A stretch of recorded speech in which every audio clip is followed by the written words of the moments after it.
तुझे अपना चेहरा तभी दिखाऊंगा जब पांचों पांडवों को मार कर तेरे पास में आऊंगा। वचन देके चला गया।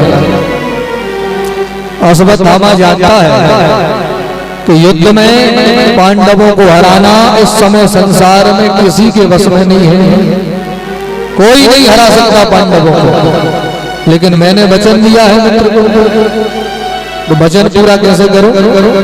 बोले युद्ध में नहीं मारूंगा, मैं इन पांडवों को छल के द्वारा मारूंगा। अभी रात है, रात में ये सब के सब पांडव सो रहे होंगे, तलवार लेकर के जाता हूं और सोते हुए पांडवों की गर्दन काट के पांचों की हत्या करके अपने मित्र के पास में चला जाऊंगा। तो छल के द्वारा पांडवों की हत्या की योजना बना करके यह दुष्ट अश्वत्थामा तलवार लेकर के निकल गया। लेकिन विचार करो कि जिनकी रखवाली भगवान कर रहे हो उनका कोई कुछ बिगाड़ सकता है क्या? अरे वहां भगवान श्री कृष्ण जो 24 घंटे पांडवों की सुरक्षा करते हैं, 24 घंटे पांडवों के साथ में रहते हैं, पूरे महाभारत में कोई पांडवों का हित नहीं कर पाया, तो अश्वत्थामा क्या करेगा? भगवान पहले ही पांडवों को किसी दूसरी जगह ले गए, बोले आज तुमने महाभारत जीता है, चलो कहीं उत्सव मनाएंगे। तो पांचों पांडवों को लेकर के चले गए।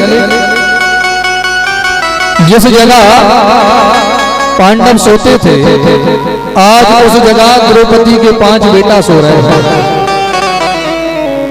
जो बिल्कुल पांडवों की जैसे लगते हैं। सबकी कद काटी, नाक नक्शा, शरीर की ऊंचाई लंबाई सब पांडवों की जैसी है। दूर से देखने में कोई समझ ही नहीं पाता कि ये पांडव है कि द्रौपदी के बेटा है। अब रात्रि का अंधकार, अश्वत्थामा भी नहीं समझ पाया। सोते हुए पांडवों को, सोते हुए द्रौपदी पुत्रों को ही पांडव समझ बैठा। अपनी तलवार से पांचों पुत्रों की गर्दन काट ली इसने, एक पोटली में बांधे पांचों सिर, पांचों सिरों को लेकर के अपने मित्र दुर्योधन के पास में आया।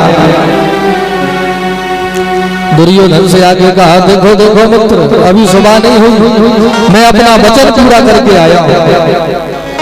तू एक पांडव के लिए बोल रहा था, मैं पांचों को मार करके आया हूं। दुर्योधन ने कहा, पांचों पांडवों को मार दिया इतने जल्दी?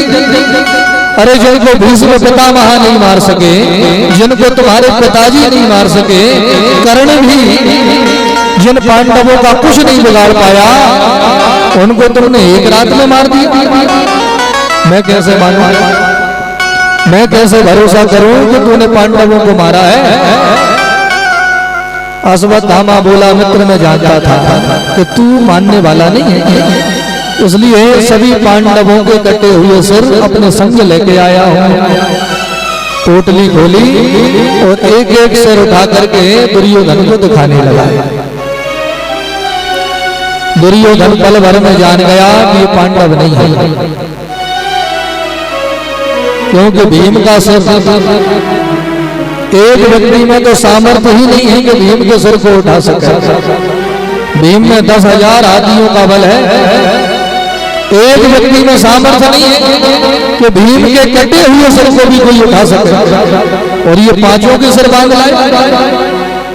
दुर्योधन ने ध्यान से देखा और कहा, मित्र ये तूने ठीक नहीं किया,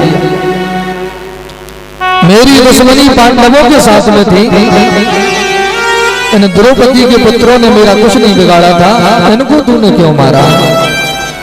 क्योंकि जिनके सिर काट के लाया है ना, ये पांडवों के सिर नहीं है, ये द्रौपदी के पुत्रों के सिर है। हमारा वंश पहले ही नष्ट हो चुका था, तो युद्ध में हमारे वंश के सब पुत्र मारे गए। ये द्रौपदी के 5 बेटा ही थे जो हमारे वंश को आगे बढ़ाते, आज तूने उन्हें भी मार डाला, हमारे वंश का ही नाश कर दिया, हमारे वंश को मिटा दिया। ये तूने ठीक नहीं किया।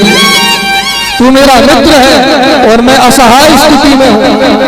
अगर मेरा शरीर बलवान रहा होता तो आज मैं अपने हाथ से ही तुझे मार डालता।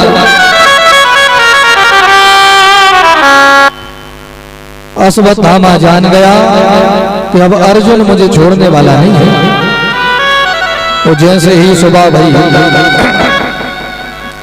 द्रौपदी को पता लगा कि अश्वत्थामा ने मेरे 5 पुत्रों की हत्या कर दी। दौड़ी दौड़ी द्रौपदी आई, अपने मरे हुए पुत्रों के धड़ों से लिपट लिपट के रो रही है। उसका हृदय दुखी है।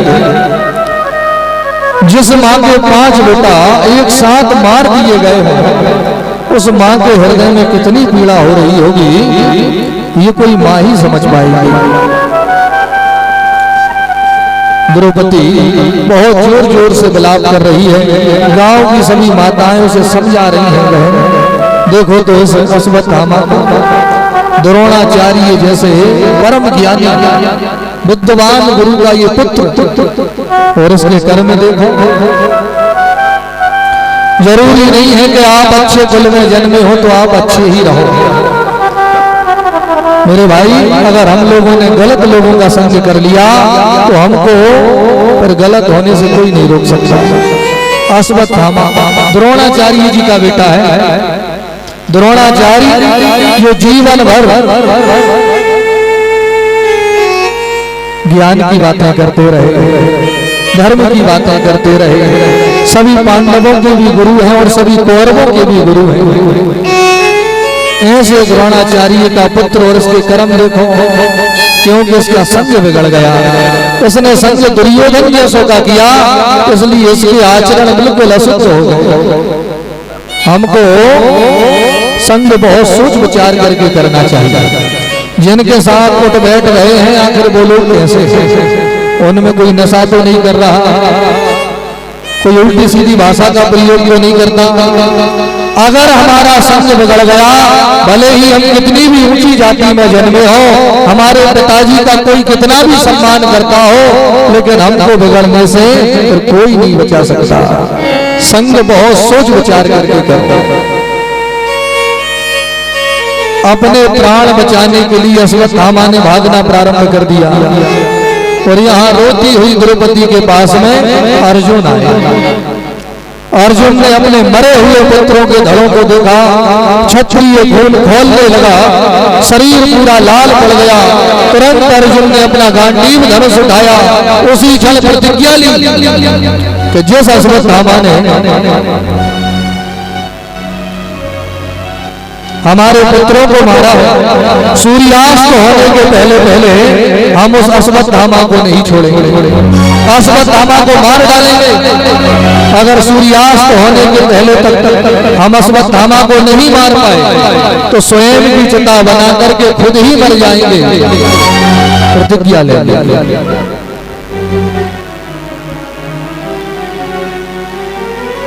आकर के अर्जुन अपने रथ में बैठे हैं। द्वारकाधीश भगवान सारथी बनकर के रथ को दौड़ा रहे हैं। अर्जुन के सारथी कौन है? भगवान श्री कृष्ण। भगवान भी बड़े विचित्र हैं। अपने भक्तों की प्रसन्नता के लिए ठाकुर जी ने क्या क्या नहीं किया।